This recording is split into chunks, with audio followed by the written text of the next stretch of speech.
Good evening, good evening. This is Pastor Kyle, and this is day 6 of what God said to me today. And I'm coming to you very late. It's been a long day, but it's been a good day. Why? Because I was up really early watching England beat Mexico. It's coming home. You're not sure about that, but listen, it was worth staying up late. So I went from that straight to a long day at work, and then we had a great men's discipleship class, and my pastor just speaking a word about having vision.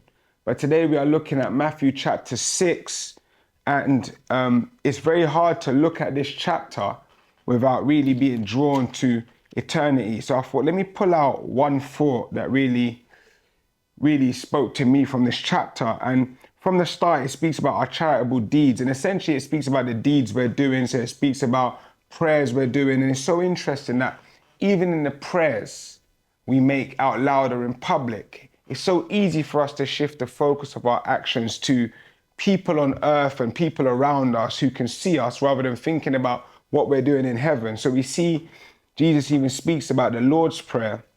And ultimately, the whole of Matthew chapter 6 is trying to remind us, Jesus is saying to us, listen, make sure when you do things, you have a focus on eternity. And so what's this thought for me? What did God say to me today? He said, everything you do, remember, you need to do this with eternity in mind. You know, we were having a good conversation today about vision, having an eternal vision and remembering that eternity is in our hearts. We need to be focused on eternity. But the question then becomes, okay, what do we do here and now then? And it's kind of like, well, you do your best here, but you never ever lose sight of eternity. So the thought for me today was every single thing I do, I need to always do with eternity being the primary focus, and understanding that even though I need to do the day-to-day, I need to go to work, I need to do these things, even my good deeds, even looking after my family, everything needs to be done in honor of Him.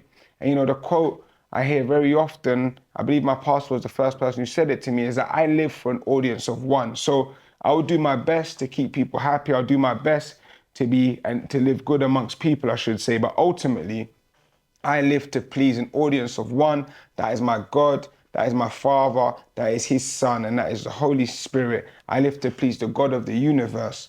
And ultimately, when I live to please Him, then ultimately it will then produce good results. I know I've used that word ultimately quite a lot. It will produce good results on earth. That's what God said to me today. I wonder what He said to you. Whatever He said to you, please share in the comments. Have a good evening, even though there's not much of it left. And I'll see you again tomorrow, hopefully a bit earlier. Peace.